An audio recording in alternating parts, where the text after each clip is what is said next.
നമസ്കാരം. ഒരു പുതിയ വീഡിയോ. ഹൈ റിച്ചിൻ്റെ വിഷയത്തിൽ നമ്മൾ ഒരു പുതിയ ന്യൂസ് ഉണ്ട് മനോരമ ന്യൂസിൽ ഒരു വാർത്തയാണ്. വാർത്തയിൽ നിങ്ങൾക്കൊക്കെ പലരും മുമ്പേ ഹൈ റിച്ചിനെ കുറിച്ച് വാർത്തകൾ കാണുന്ന ആളുകളാണെങ്കിൽ പരിചയമുള്ള ഒരു ഒരു സ്ത്രീ തന്നെയുണ്ട്. ഒരു വികലാംഗയായിട്ടുള്ള ഒരു സ്ത്രീ. പുള്ളിക്കാരിയുടെ ഒരു കേസുമായിട്ട് ബന്ധപ്പെട്ട് പുള്ളിക്കാരി പിന്നെ ഡിപ്പാർട്ട്മെൻറ്റിൽ മറ്റേ എറണാകുളത്ത് എൻഫോഴ്സ്മെൻറ്റ് ഡിപ്പാർട്ട്മെൻറ്റിൽ കേസ് കൊടുക്കുന്നതിൻ്റെ വാർത്തയൊക്കെ വന്നായിരുന്നു. അതിനുശേഷം ഞാൻ അതിനെക്കുറിച്ചൊരു വീഡിയോ ചെയ്തു. അതിന് ഈ പുള്ളിക്കാരി റെസ്പോണ്ട് അങ്ങനെ ഒരു ചില കാര്യങ്ങളൊക്കെ ഉണ്ടായ കുറച്ച് നാൾ മുമ്പ് അറിയാമല്ലോ. അപ്പം അവിടെ പോയി കേസ് കൊടുത്തതാണ്, എവിടെ, എറണാകുളത്ത്. അപ്പോൾ ആ ആളുടെ വിഷയമാണ്. അവിടെ ആ കേസ് എടുത്തില്ലെന്ന് അങ്ങനെ എന്തോ സംഭവം ഉണ്ടല്ലേ. ഓക്കെ, ആ വിഷയത്തിൽ പുതിയൊരു വാർത്ത വന്നു. വാർത്ത എന്താണെന്ന് വെച്ചാൽ അതൊക്കെ അന്നേ വരേണ്ട വാർത്തയാണ്. എന്തുകൊണ്ട് ഇത്ര ലേറ്റായി പോയി എന്നാണ് മനസ്സിലാവാത്തത്. ഇപ്പോൾ ഒന്നും കിട്ടുന്നില്ല ഇവന്മാരുടെ കയ്യിൽ. അപ്പോൾ ഈ വാർത്തയൊക്കെ ആര് കൊടുക്കുന്നു എന്നുള്ളതിനൊക്കെ ഇനിയിപ്പോൾ ഇതിനകത്ത് തെളിവൊന്നും വേണ്ട. ഇതൊക്കെ തന്നെ ക്ലിയറാണ്. ഇവന്മാരുടെ കാര്യങ്ങൾ, ഇവന്മാർക്ക് ഉദ്ദേശിക്കുന്ന കാര്യങ്ങൾ മാത്രം ന്യൂസ് ചാനലുകളിൽ അപ്പം തന്നെ വാർത്തയായിട്ട് വരുന്നു എന്നുള്ളത് തന്നെ ഇതിൻ്റെയൊക്കെ അർത്ഥം മനസ്സിലാക്കിക്കുന്നതാണ്. ഇനിയിപ്പോൾ ഇതിനകത്ത് എന്താ പറയാതിരിക്കുന്നത്? ഈ ചിലരുടെയൊക്കെ വിചാരം എന്ന് പറഞ്ഞാൽ ഉദ്യോഗസ്ഥന്മാരെന്ന് പറഞ്ഞാൽ എന്തോ ദൈവങ്ങളാണെന്നങ്ങണ്ടാണ്. അവർ പറയുന്നതെല്ലാം പിന്നെ ശരി, 100% ശരി, ബാക്കിയുള്ളവർ പറയുന്നതെല്ലാം തെറ്റ്. ഉദ്യോഗസ്ഥന്മാർ എന്ത് വിടുവായത്തരം പറഞ്ഞാലും അത് ശരി, അങ്ങനെയൊക്കെ വിചാരിക്കുന്ന മരമോന്തുകളോടൊന്നും പറഞ്ഞിട്ട് കാര്യമില്ല. അല്ലാത്ത ആളുകൾ ഈ പെണ്ണുങ്ങളുടെ വിഷയത്തിൽ ഞാൻ പണ്ടേ പറയുന്നുണ്ട്, നമ്മൾ കേസ് കൊടുത്തിട്ട് ഒരു കാര്യമില്ലെന്ന് പറഞ്ഞ മുമ്പേ പറയുന്നുണ്ട്. അത് തന്നെയാണ് കാരണം ഈ സ്ത്രീയെ സംബന്ധിച്ചിടത്തോളം ഈ സ്ത്രീയുടെ വിഷയം എന്ന് പറയുന്നത് ഈ സ്ത്രീ ഹൈറിച്ചിനെ പൂട്ടിക്കുക എന്നുള്ള അല്ല. അത് ഇപ്പോൾ അങ്ങനെ ആയിരിക്കും. കാരണം ഇവരിപ്പം ഇപ്പോഴല്ല, മുമ്പേ നെഗറ്റീവ് ഗ്രൂപ്പ്, ആ വാട്സപ്പ് ഗ്രൂപ്പിൻ്റെ ഭാഗമാണ്. അതിൽ സ്ഥിരമായിട്ട് ഹൈറിച്ച് ഒളികൾ എന്നൊക്കെ പറയുന്ന ആരെങ്കിലും ഉണ്ടോ? എല്ലാവരെയും അങ്ങനെയൊക്കെ അഭിസംബോധന ചെയ്യുന്ന ആളുകളാണ്. അപ്പം അതായത് ഈ നെഗറ്റീവ് സംസാരിക്കാൻ വേണ്ടി ഉണ്ടാക്കിയിരിക്കുന്ന ഗ്രൂപ്പിൽ അവന്മാർ പറയുന്നതിന് അതേ രീതിയിൽ റെസ്പോണ്ട് ചെയ്യുന്ന ആളാണ്. അന്ന് വെച്ചാൽ ഹൈറിച്ചിനെ പൂട്ടിക്കാൻ വേണ്ടി നടക്കുന്ന ഒരു വ്യക്തിയാണിപ്പോൾ. അപ്പോൾ അന്ന് കേസ് കൊടുക്കാൻ പോകുമ്പോൾ പുള്ളിക്കാരിക്ക് എന്താണെന്ന് വെച്ചാൽ, പുള്ളിക്കാരിയെ സംബന്ധിച്ചിടത്തോളം പുള്ളിക്കാരിക്ക് ഇതിനെക്കുറിച്ച് വലിയ അറിവില്ല. എന്താണ് ഇതിൽ ചെയ്യേണ്ടത്, ചെയ്യാൻ പറ്റുക, എന്താണ് ഈ കമ്പനി സംഭവിക്കുന്നത്. ഇവന്മാർ ഈ വാട്സപ്പ് ഗ്രൂപ്പിൽ, ഈ വിടുവായ ഗ്രൂപ്പിൽ, ഈ കുൽസിത ഗ്രൂപ്പിൽ കിടന്നിട്ട് ഇവന്മാരുടെ ഈ നസീറിൻ്റെയൊക്കെ ആ ഒരു കോഞ്ഞ ശബ്ദത്തിലുള്ള ഒന്നും പറഞ്ഞുകൊണ്ട് ഓരോ ഡയലോഗ് അടിക്കുമല്ലോ, ഈ ഡയലോഗിലൊക്കെ ഇങ്ങനെ വിശ്വസിച്ചിങ്ങനെ ഇരിക്കുവാണ്. അപ്പം ഇതിലെ പ്രധാനപ്പെട്ട വിഷയം എന്ന് വെച്ചാൽ, അവർക്ക് ഈ പൈസ കിട്ടാൻ വേണ്ടിയാണല്ലോ കേസ് വേണ്ടി പോകാമെന്ന് വെച്ചത്. അപ്പോൾ ഇവരുടെ വിചാരം ഈ കേസ് അങ്ങോട്ട് വേഗം ചെന്ന് കൊടുക്കുമ്പോൾ അങ്ങനെ എങ്ങാനും വിചാരിച്ച് കാണുമായിരിക്കും. കേസ് പോലീസ് അങ്ങ് ചെന്ന് കൊടുത്താൽ അപ്പം തന്നെ എല്ലാം കൂടെ പെറുക്കി അങ്ങ് കിട്ടുമെന്ന്. ഒന്നുമില്ല, അങ്ങനെയൊക്കെ അതൊക്കെ തോന്നലാണ്. കാരണം അപ്പോൾ അത് അവർക്കും അറിയാം, ഈ പോലീസുകാർക്ക് മനസ്സിലായെന്ന് വെച്ചാൽ ഇവരുടെ വിഷയം ഇതാണ്. ഈ കമ്പനിയുടെ കേസൊക്കെ എന്താണെന്നൊക്കെ ഉള്ളത് ഈ പോലീസിന് ഇവർ കംപ്ലൈൻറ്റ് കൊടുത്തപ്പോൾ ആ പോലീസുകാർക്കും മറ്റുള്ള ഇതിൻ്റെ റെസ്പോൺസിബിളായിട്ടുള്ള മറ്റാളുകളെയും ഹൈറിച്ചിൽ ഇവർക്ക് ജോയിൻ ചെയ്യിപ്പിച്ച ആളെ വിളിച്ചു കാണും. അപ്പോൾ അവരോട് കാര്യങ്ങൾ ചോദിച്ചപ്പോൾ ഇങ്ങനെയാണ് വിഷയങ്ങൾ, ഇങ്ങനെ പൈസ കിട്ടുന്ന വിഷയത്തിൽ ഇതാണ് ഇതിൻ്റെ യഥാർത്ഥ പെർസ്പെക്റ്റീവ് എന്ന് പറഞ്ഞപ്പോൾ ഓക്കെ, അവരുടെ വിഷയം എന്താണ്? പൈസ കിട്ടുക എന്നുള്ളതായിരുന്നു അന്നത്തെ വിഷയം. അവർക്ക് പൈസ കിട്ടാനായിരുന്നു ഈ കേസ് കൊടുത്താൽ പൈസ കിട്ടുമെന്ന് വിചാരിച്ചിട്ടാണല്ലോ കേസിന് പോയത്.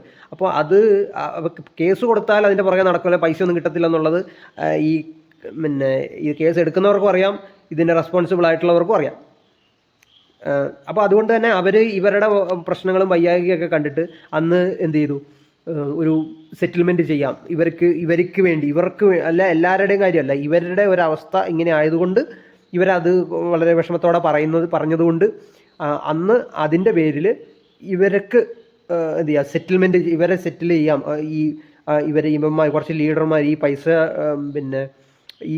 ഇവരുടെ ടീമിൽപ്പെട്ട, ഇവരെ ജോയിൻ ചെയ്ത ടീമിൽപ്പെട്ട ആളുകളും അങ്ങനെയുള്ള കുറച്ച് പേരെല്ലാം കൂടി ഇവരുടെ വയ്യായ്ക തീരെ പ്രശ്നമാണ് അല്ലേ, ആ പ്രശ്നത്തിനൊരു സൊല്യൂഷൻ എന്ന് പറഞ്ഞ പോലെ ഒരു ഇത്ര നാളിനുള്ളിൽ അല്ലെ, കാരണം എല്ലാവരുടെ കയ്യിൽ ഇങ്ങനെ പൈസ ഇങ്ങനെ കുഞ്ഞുകൂടിയിരിക്കുമെന്നും അല്ലായിരിക്കും. കാരണം കേസുമായിട്ട് ബന്ധപ്പെട്ടൊക്കെ അവർക്ക് ഓരോ വിഷയങ്ങളുണ്ടാവാം. അപ്പോൾ അതിൽ നിന്ന് ഇവർക്കുള്ള റെസ്പോൺസിബിൾ ആയിട്ടുള്ള പൈസ കൊടുക്കാം എന്നുള്ള ഒരു സെറ്റിൽമെൻറ്റ് എഗ്രിമെൻറ്റ് എന്തോ ചെയ്തു ഇത്രാം തീയതിക്കുള്ളിൽ ചെയ്യാന്നുള്ളത്. കാരണം അവർക്ക് അതൊരു ആശ്വാസമാവുമല്ലോ. അങ്ങനെ അതിനെക്കുറിച്ച് പറഞ്ഞിട്ടോ ചെയ്തിട്ടോ എന്താണെന്ന് അറിയത്തില്ല. അതിനുശേഷം അതിൻ്റെ പിറ്റേ ദിവസം തന്നെയാണെന്ന് തോന്നുന്നു, ഇതാരുടെയോ വാക്ക് കേട്ട് ഇവരെന്ത് ചെയ്തു, കേസ് കൊടുക്കാൻ പോയി. എങ്ങോട്ട്? എൻഫോഴ്സ്മെൻറ്റ് ഡയറക്ടറേറ്റിലേക്ക്. ഇത് കമ്പനി അനുകൂലിച്ച് സംസാരിക്കുന്ന ആളുകളാണ് എന്ത് ചെയ്യുക, ഇവർക്ക് സെറ്റിൽമെന്റ് ചെയ്യുക. കാരണം ഇവരുടെ വിഷയം ഇങ്ങനെ ഒരു ഇത്തിരി ബുദ്ധിമുട്ടുള്ള ആളാണ്, എല്ലാവരും ബുദ്ധിമുട്ടാണ്, പക്ഷെ അവർക്കൊരു ഇത്തിരി അവരുടെ കൈക്കാലിനൊക്കെ ഉള്ള ബുദ്ധിമുട്ടും മറ്റൊക്കെ കണ്ട് മനസ്സിലാക്കി അവരോട് പറഞ്ഞു നമുക്ക് സെറ്റിൽ ചെയ്യാന്നുള്ളത് പറഞ്ഞു. എല്ലാവരോടും ഇതൊന്നും പറയുന്നില്ല. അപ്പം അങ്ങനെ അവർക്ക് അത് ചെയ്യാന്ന് വെച്ചിട്ടും ഇവരെന്ത് ചെയ്തു, ഇവരുടെ ഈ വാട്സപ്പ് ഗ്രൂപ്പിലൊക്കെ കേട്ടിട്ടാണോ മറ്റാരുടെങ്കിലും ഇത് കേട്ടിട്ടാണോ എന്ന് അറിയത്തില്ല, അതൊന്നും വക വെക്കാതെ അതിനെക്കുറിച്ചൊന്നും ചിന്തിക്കുകയോ മനസ്സിലാക്കുക അതിനെക്കുറിച്ച് ഓർക്കാതെ ഇങ്ങനെ ഒരു കാര്യത്തിൽ ഇവർ വീണ്ടും കേസ് കൊടുക്കാൻ പോയി. അങ്ങോട്ട് നേരെ എറണാകുളത്ത് പോയി കൊടുത്തു കഴിഞ്ഞാൽ അപ്പം തന്നെ കിട്ടുമെന്ന് ആരെങ്കിലും പറഞ്ഞു, ഈ വാട്സപ്പ് ഗ്രൂപ്പുകാർ പറഞ്ഞ് പറ്റിച്ചിട്ട് അങ്ങനെ ആയിരിക്കണം, പോയി കൊടുത്തു. പിന്നെ എന്ത് ചെയ്യണ്ട, പിന്നെ അതിനെ കുറിച്ച് വിഷയം വന്നു, പിന്നെ ചാനലുകാർ അത് ഏറ്റെടുത്തു, ഇവരുടെ വിഷയം കണ്ടു. പിന്നെ നമുക്കറിയാം ഈ സ്ത്രീ എന്ന് പറഞ്ഞ ഈ നവംബറിലോ ഒക്ടോബറിലോ കണ്ടാണ് ഈ പൈസ ഈ ഹൈറിച്ചിൽ സ്പെൻഡ് ചെയ്യുന്നത്. അതിന്റെ പിറ്റേ മാസമോ തന്നെ ഇത് ഫ്രീസായി, ഈ കമ്പനിയുടെ അക്കൗണ്ടുകളെല്ലാം ഫ്രീസായി. അപ്പോൾ പിന്നെ അവർക്ക് എങ്ങനെ പൈസ കൊടുക്കാൻ ഒരിക്കലും പറ്റില്ല, കമ്പനിയെ സംബന്ധിച്ചിടത്തോളം പറ്റില്ല. അതും എന്താണോ ഹൈറിച്ച് കൊടുക്കേണ്ടത് അവർക്ക് ഹൈറിച്ചിന് അതിന് ഒരു റെസ്പോണ്ട് ചെയ്യാൻ പറ്റില്ല, കാരണം അത് ഫ്രീസാണ്. അപ്പം എന്നിട്ട് ഇവർ പോയിട്ട് ഈ എറണാകുളത്ത് പോയി കൊടുത്തു. അപ്പോൾ അത് ചാനലുകാരെല്ലാം വന്നു, അത് ഹൈറിച്ചിന് ഭയങ്കര മോശമാക്കുന്ന രീതിയിൽ ഈ ചാനലുകാരെല്ലാം ഇവരുടെ ഈ കഷ്ടപ്പാടും ഒക്കെ കണ്ടിച്ച് ഇവരൊക്കെ മുമ്പിൽ മൈക്കും കൊടുത്ത്, പിന്നെ ഇവർ പറയുന്നതും അതിൽ കൂടുതലായിട്ടുള്ള കാര്യങ്ങളൊക്കെ ആഡ് ചെയ്ത് എല്ലാ ചാനലും വാർത്ത കൊടുത്ത് വലിയ വൈറലാക്കി. അപ്പോൾ ഈ പ്രശ്നം എന്ന് പറഞ്ഞാൽ ആ സ്ത്രീയെ കമ്പനി പറ്റിച്ചോന്നല്ല, കാര്യം നമുക്കറിയാം. ഇത് അവർക്ക് കിട്ടിക്കൊണ്ടിരുന്ന ഈ സ്ത്രീയെ ചേർത്ത ആളും അവർക്കൊക്കെ കിട്ടിക്കൊണ്ടിരുന്ന വരുമാനം അതേപോലെ ഇവർക്കും കിട്ടട്ടെ എന്നുള്ള ഇതിൽ തന്നെയാണ് ആ ലേഡിയെ ചേർത്തത്. അവരുടെ വയ്യാകിയൊക്കെ കണ്ടിട്ട് അവരുടെ കുറെ പൈസ കൊണ്ട് അടിച്ചുകൊണ്ട് ഏതെങ്കിലും നാട് വിട്ടു പോകുമെന്നല്ല ചെയ്തത്. അത് അവർക്കും വരുമാനം കിട്ടട്ടെ എന്നുള്ള ഉദ്ദേശത്തിലാണ് ഇതിൽ ജോയിൻ ചെയ്യിച്ചത്. അപ്പോൾ പക്ഷേ ഇങ്ങനൊരു അവസ്ഥ വന്നു, അതുകൊണ്ട് അവർക്കൊന്നും കിട്ടിയില്ല. അതുകൊണ്ട് അവർക്ക് സെറ്റിൽ ചെയ്യാമെന്ന് പറഞ്ഞു. അതും കേൾക്കാതെ വേഗം പോയി അടുത്ത കേസിന് വേണ്ടി ഓടി. അപ്പോൾ പിന്നെ അതിന് പിന്നെ ആ സെറ്റിൽമെൻറ്റിൻ്റെ പുറകെ നടക്കേണ്ട ആവശ്യം ആർക്കില്ല, ഈ ഹൈറിച്ചിൽ ഇതിന് പറഞ്ഞവർക്കില്ല. കാരണം ഇനിയിപ്പോൾ കേസിൻ്റെ പുറകെ പോട്ടെ എന്ന് ചിന്തിക്കുക, അതല്ലേ വേണ്ടത്. അപ്പോൾ ഈ ഒരു കാര്യത്തിൽ ഈ പോലീസ് ചെയ്ത വളരെ ഉത്തരവാദിത്തമുള്ള, കാരണം അവർക്കറിയാം ഈ ലേഡിയുടെ ഈ വയ്യായികക്ക് കാരണം ഈ പ്രശ്നത്തിന് കാരണം ഇവർക്ക് പൈസ കിട്ടുക എന്നുള്ള, അവർക്ക് അല്ലാണ്ട് ഹൈറിച്ചിനെതിരെ ഒരു കേസ് കൊടുക്കുക എന്നുള്ളതല്ല ഉദ്ദേശിക്കും, ഒരു കേസ് എക്സ്ട്രാ ആഡ് ചെയ്യുക എന്നുള്ളതല്ല വിഷയം. പക്ഷേ ഈ നെഗറ്റീവ് ഗ്രൂപ്പുകാരുടെ വിഷയം, ഈ ലേഡിയെ ഇവർ ഉപയോഗിക്കുന്നത്, ഇവർ ഇങ്ങനെ ഈ ഗ്രൂപ്പിൽ ഇപ്പോഴും ഞാൻ ഇപ്പോഴും അവരുടെ വോയിസ് ഒക്കെ ഉണ്ട്, ഈ ഹൈറിച്ചോളികൾ എന്നൊക്കെ ആൾ വിളിക്കുന്ന വോയിസ് ഇപ്പോഴും അവരുടെ ഗ്രൂപ്പ്. അപ്പോൾ അവരുടെ വിഷയം എന്ന് പറഞ്ഞാൽ ഈ ലേഡിയെ യൂസ് ചെയ്ത് ഒരു കേസ് ഉണ്ടാക്കുക. ഇതിൻ്റെ ഇപ്പോഴും ഈ ലേഡി ഇങ്ങനെയുള്ള ഒന്ന് രണ്ട് പേരെ ഉള്ളൂ ഇവർക്ക് ഇങ്ങനെ കാണിക്കാൻ വേണ്ടിയിട്ട്. കാരണം ഹൈറിച്ചിന് എതിരെ നിന്ന് സപ്പോർട്ട് ചെയ്യുന്ന കുറച്ച് പേരല്ലേ ഉള്ളൂ. അപ്പോൾ അതിൽപ്പെട്ട ഒരാളാണ്. അപ്പോൾ ഈ നസീറിൻ്റെയൊക്കെ പ്രധാന വിഷയമാണ് ഈ പുള്ളിക്കാരി.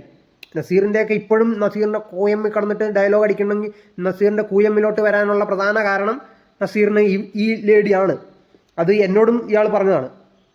അപ്പം അതിൻ്റെയൊക്കെ വിഷയമൊക്കെ ഇതാണെന്ന് ഇവർക്കും അറിയാം. ഇങ്ങനെ ഇത്ര അടുത്ത് ഫ്രീസ് ആയതാണ്, ഇങ്ങനെയൊക്കെ സംഭവം, അതുകൊണ്ടാണ് ഇവർക്ക് പൈസ ഒന്നും കിട്ടാതിരുന്നത് എന്നൊക്കെ ഇവർക്ക് അറിയാം. പക്ഷെ അതൊന്നും ഈ ലേഡിയോട് ഇവരും പറയില്ല. എന്നാൽ അവർക്ക് അതും അങ്ങനെ മനസ്സിലാക്കിച്ചാൽ അത് ഇവരുടെ മനസ്സിലെ ഈ കുൽസിത പരിപാടി ഇവർക്ക് മനസ്സിലായാലോ, ഈ ലേഡിക്ക് മനസ്സിലായാൽ പ്രശ്നമാണ്. മനസ്സിലാവാൻ പാടില്ല. കാരണം അവരെ ഒരു ഇരയാക്കി മുമ്പിൽ നിർത്തണം, അതാണ് അവരുടെ ലക്ഷ്യം. അതിനുവേണ്ടിയാണ് അവരെ അതിലിങ്ങനെ നിർത്തിയേക്കുന്നത്. അപ്പോൾ ഈ ലേഡിയോട് എനിക്ക് ഇത്ര പറയാനുള്ളൂ, ഇവന്മാരുടെ ഉദ്ദേശം ഇത്രമേ ഉള്ളൂ. ഞാൻ പറയട്ടെ, നിങ്ങൾ ഇത്രയും നാളായി ഇപ്പോൾ ഈ ഗ്രൂപ്പിൽ കിടക്കുന്നു, നിങ്ങൾക്ക് ഇത്രയും വലിയ വയ്യാകയും മറ്റു കാര്യങ്ങളൊക്കെ ഉണ്ടെന്ന് ഇവന്മാർക്ക് അറിയാം. ഇവന്മാരെല്ലാം ഗൾഫിലും മറ്റിടത്തും മറിച്ചിടത്തും മറ്റേ ഇറ്റലിയിലും അവിടെ ഇവിടെയൊക്കെ കിടക്കുന്നവന്മാർ മാത്രമേ ഉള്ളൂ. കേരളത്തിൽ ജീവിക്കുന്ന ഒന്നും ഇല്ലെന്ന് തോന്നുന്നു. അപ്പോൾ അങ്ങനെയാണെങ്കിൽ ഇവർക്കൊക്കെ നല്ല കാശ് കിട്ടുന്ന ആൾക്കാരല്ലേ. നിങ്ങൾക്ക് എത്ര രൂപ ഈ നിങ്ങളുടെ വിഷമം കണ്ടിട്ട് ഇവർ ഇതുവരെ തന്നു എന്നുള്ളത് നിങ്ങളും കൂടെ ഒന്ന് മനസ്സിലാക്കുക, നിങ്ങളൊന്ന് ആലോചിച്ച് നോക്കുക.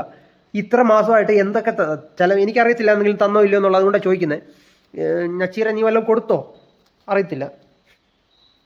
അപ്പം ഇതാണ് വിഷയം. പിന്നെ മാത്രമല്ല മനോരമ ന്യൂസിൻ്റെ കാര്യം, ഈ ന്യൂസ് ഹൈറിച്ചിലുള്ള ഒഫീഷ്യലായിട്ടുള്ള ആരെങ്കിലും വീഡിയോ കാണുന്നുണ്ടെങ്കിൽ അവർക്കെതിരെ ഒരു വക്കീൽ നോട്ടീസ് അയക്കേണ്ട, അവരെ ഈ കോടതിയിൽ വരുത്തേണ്ട ഒരു പ്രധാനപ്പെട്ട ഒരു രീതിയിലുള്ള ഒരു വാർത്തയാണ് അവരിപ്പോൾ കൊടുത്തേക്കുന്നത്. കാരണം തെറ്റിദ്ധരിപ്പിക്കുന്ന റിയലിസ്റ്റിക് അല്ലാത്ത വാർത്തയാണ് കൊടുത്തിരിക്കുന്നത്. അത് കൃത്യമായിട്ട് അതിൽ റിപ്പോർട്ട് ചെയ്യുന്നുണ്ട്. പിന്നെ 4 മാസമായിട്ട് ഇവർ ഈ പൈസ കിട്ടാതെ വെയിറ്റ് ചെയ്യാന്ന്.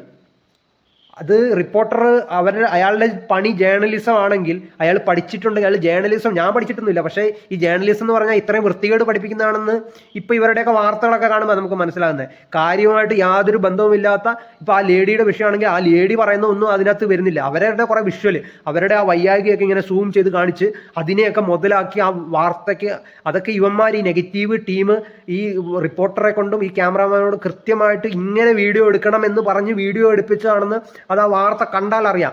ഇത്രയും വൃത്തികെട്ട ഒരു വാർത്താ മെന്റാലിറ്റി, ഒരു വാർത്ത എത്ര റെസ്പോൺസിബിൾ ആയിട്ട് കൊടുക്കേണ്ട ഒരു കാര്യമാണെന്നുള്ളതിന് അതിന്റെ ഒരു യാതൊരു എത്തിക്സും പരിഗണിക്കാതെയുള്ള വാർത്ത കൊടുക്കലൊക്കെയാണ് ഇവന്മാർ ചെയ്യുന്നത്. കാരണം ആ ലേഡിയുടെ ആ വയ്യായികയ്ക്ക് ആ കാലിൻ്റെയൊക്കെ പ്രശ്നത്തെയൊക്കെ ഇങ്ങനെ പിന്നെ അടുത്ത് ഇങ്ങനെ സൂം ഇങ്ങനെ കാണിച്ച് അവരുടെ മുഖം പോലും കാണിക്കുന്നില്ല. എന്നിട്ട് അവരുടെ ഈ വയ്യായിക ഇങ്ങനെ കാണിക്കും. എന്തിനാടാ ഇതൊക്കെ ഇങ്ങനെയൊക്കെ നിങ്ങളൊക്കെ ചെയ്യാവോടോ? ഇങ്ങനെയൊക്കെ ചെയ്യാവോ?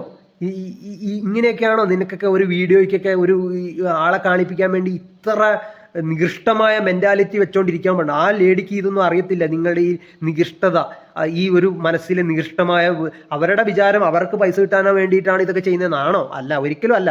കാരണം അവർക്ക് പൈസ കിട്ടാൻ വേണ്ടി സെറ്റിൽ ചെയ്ത് അവർക്ക് ഈ വരുമാനം പൈസ അവർക്ക് സ്പെൻഡായ, അവർക്ക് നഷ്ടപ്പെട്ട പൈസയ്ക്ക് ഒരു പരിഹാരം ചെയ്തു കൊടുക്കാമെന്ന് പറഞ്ഞിട്ട് നമ്മൾ കൊടുത്ത ഈ ഹൈറിച്ചിലുള്ള ആളുകൾ ചെയ്ത പ്രവൃത്തിയെ വരെ അവർ നെഗറ്റീവായി കാണിച്ച് അതിനെതിരെ വാർത്ത കൊടുപ്പിക്കുകയാണ് ഇപ്പോഴും ചെയ്തുകൊണ്ടിരിക്കുന്നത്. മാത്രമല്ല, ഒരു 10 രൂപ പോലും അവർക്ക് ഇതുവരെ കിട്ടിയിട്ടുമില്ല. പിന്നെയും എനിക്കറിയത്തില്ല അവരെന്തിനു വേണ്ടിയാണ് ഇതിന്റെ പുറകെ നടക്കുന്നതെന്ന്, ഇവന്മാരുടെ പുറകെ നടക്കുന്നതെന്ന്. അപ്പം ഈ ചാനലിലെ വാർത്തയിൽ അവർ പറയുന്നത് 6 മാസമായിട്ട് പൈസ കിട്ടിയിട്ടില്ലെന്നാ. അപ്പൊ അത് ഒരു ഫേക്ക് ന്യൂസ് ആണ്. ആ ഫേക്ക് ന്യൂസ് എന്താന്ന് വെച്ചാൽ, ഇവര് പൈസ ഹൈറിച്ചിൽ കൊടുത്തിരിക്കുന്നത് ഏറ്റവും ഈ ഒക്ടോബർ നവംബർ ആ മാസത്തിൽ എപ്പോഴോ ആണ്. അതിനുശേഷം 1 മാസത്തിനുള്ളിൽ തന്നെ ഈ ബാങ്ക് ഫ്രീസായി നിയമ നടപടികളിലാണത് ഉള്ളത്. അതായത് കേസിൽപ്പെട്ട് ഫ്രീസായി കിടക്കുന്ന ഒരു കാര്യം ആ റിപ്പോർട്ടർ കൃത്യമായി അത് റിപ്പോർട്ട് ചെയ്ത ആളാണെങ്കിൽ മനസ്സിലാക്കിയാൽ, അത് അന്വേഷിച്ചാൽ മനസ്സിലാവും ഇങ്ങനെ ഒരു ഇതുകൊണ്ടാണ് ഇവർക്ക് ഒന്നും കിട്ടാത്തതെന്ന്. അപ്പോൾ 6 മാസമായി വെയിറ്റ് ചെയ്യുന്നു എന്ന് പറഞ്ഞാൽ ഈ ഫ്രീസായി കിടക്കുന്ന ബാങ്കിലെ പൈസ കിട്ടാൻ വേണ്ടിയിട്ടാണ് ഈ 6 മാസമായിട്ട് വെയിറ്റ് ചെയ്തിട്ട് കിട്ടിയില്ല, പറ്റിച്ചു എന്ന് പറയുന്നത്. അപ്പോൾ അത് ആ വാർത്ത ഒരു പറ്റിക്കലാണ്. ആ വാർത്ത മനോരമ ന്യൂസ് കാണിക്കുന്ന ഏറ്റവും വലിയ വൃത്തികേടാണ്. അതിലെ വിഷ്വൽസും വൃത്തികേടാണ്. അത് വിഷ്വൽസ് വൃത്തികേടാണെന്നല്ല, ആ വിഷ്വൽസ് അവരുടെ അവസ്ഥയെ മുതലാക്കാൻ വേണ്ടി കൊടുക്കുന്ന വിഷ്വലാണ്. അവരതിൽ റിപ്പോർട്ടർ പറയുന്ന വാർത്തയ്ക്കുള്ള റീസൺ അടിസ്ഥാനരഹിതമാണ്. ഈ തെറ്റിദ്ധരിപ്പിക്കാനുള്ള ഈ തരം വാർത്തകളിലൂടെയും ഈ തരം റിപ്പോർട്ടിങ്ങിലൂടെയും ഈ തരം കേസെടുക്കലിലൂടെയും ഈ തരം ഫൈൻഡിങ്സ്, അതായത് തെറ്റിദ്ധരിപ്പിക്കുന്ന രീതിയിൽ മാത്രം ഫൈൻഡിങ്സ് കണ്ടുപിടിക്കുന്ന പിന്നെ ഈ തരം ആളുകളുടെ ഇതുകൊണ്ടാണ് ഈ ഹൈറിച്ചിന് ഈ വിഷയം. അല്ലാതെ ഹൈറിച്ച് ചെയ്ത കുറ്റം കൊണ്ടല്ല ഈ വിഷയം. തെറ്റിദ്ധരിപ്പിക്കുന്ന രീതിയിൽ മാത്രം വാർത്ത കൊടുത്ത് ശീലിക്കുന്ന, പിന്നെ തെറ്റിദ്ധരിപ്പിക്കുന്ന രീതിയിൽ മാത്രം ഒരു കേസിനെ റെസ്പോണ്ട് ചെയ്യുന്ന നിരുത്തരവാദിത്വപരമായിട്ടുള്ള ഈ സമീപനമാണ് ഈ ഹൈറിച്ചിൻ്റെ വിഷയത്തിൽ ഉള്ളത്.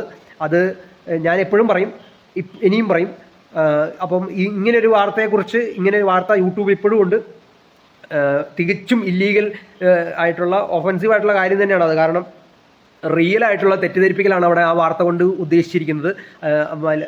ഒരു മനോരമ ന്യൂസ് പോലെ ഒരു ചാനലൊക്കെ കാണാൻ ലക്ഷക്കണക്കിന് ആളുകളുണ്ട്. അപ്പം 10,000 ലക്ഷക്കണക്കിന് ആളുകൾ കാണുന്ന വാർത്ത വഴി തെറ്റിദ്ധാരണ പരത്തിച്ച് ഈ കള്ള വാർത്ത കൊടുത്ത്, കള്ളവാർത്തയാണത്. കാരണം ഫ്രീസ് ചെയ്ത ബാങ്കിൽ പൈസ കിട്ടാൻ വേണ്ടി വെയിറ്റ് ചെയ്തിരുന്നു എന്ന് പറയുന്നത് അവർ കൊടുത്ത വാർത്ത തെറ്റാണ്. അപ്പോൾ തെറ്റായ വാർത്ത കൊടുത്ത് ആളുകളെ തെറ്റിദ്ധരിപ്പിക്കുന്ന ഈ ചാനലിനെതിരെ റെസ്പോൺസ് ചെയ്യേണ്ടത് ഹൈറിച്ചിലുള്ള ഉത്തരവാദികളുടെ ചെയ്യേണ്ടതാണ്. ചെയ്യുമെന്ന് പ്രതീക്ഷിക്കുന്നു. Okay, bye. ആ സ്ത്രീയോട് എനിക്ക് പറയാനുള്ളത്, നിങ്ങൾ ഇനിയും ഇതിന് നിൽക്കണ്ട. അല്ലെങ്കിൽ നിങ്ങൾക്ക് എന്തെങ്കിലും ഇവന്മാർ തരുന്നുണ്ടോ എന്നുള്ളത് നിങ്ങളൊന്ന് മനസ്സിലാക്കുക. തരുന്നുണ്ടെങ്കിൽ ഓക്കെ, ഒരു കുഴപ്പമില്ല. നിങ്ങൾക്ക് കിട്ടുന്നത് വഴി നിങ്ങൾക്ക് അവന്മാരുടെ ഗ്രൂപ്പിലൂടെ അവർ നിങ്ങളെ ഹെൽപ്പ് ചെയ്യുന്നുണ്ടെങ്കിൽ സന്തോഷം. അങ്ങനെയെങ്കിലും ഇവന്മാർ വൃത്തികെട്ടന്മാരാണെങ്കിലും അവന്മാരുടെ മെന്റാലിറ്റിയും സമീപനവും അവന്മാരുടെ മനസ്സിലിരിപ്പും വൃത്തികേടാണെങ്കിലും അത് ചെയ്യാൻ വേണ്ടി, ആ വൃത്തികേട് ചെയ്യാനുള്ളൊരു കാരണമായിട്ടെങ്കിലും നിങ്ങൾക്ക് എന്തെങ്കിലും കിട്ടുന്നുണ്ടെന്നുള്ളത് ആണ് മനസ്സിലാവുന്നതെങ്കിൽ, അല്ല ശരി യഥാർത്ഥമെങ്കിൽ സന്തോഷം മാത്രമേ ഉള്ളൂ. Okay, by.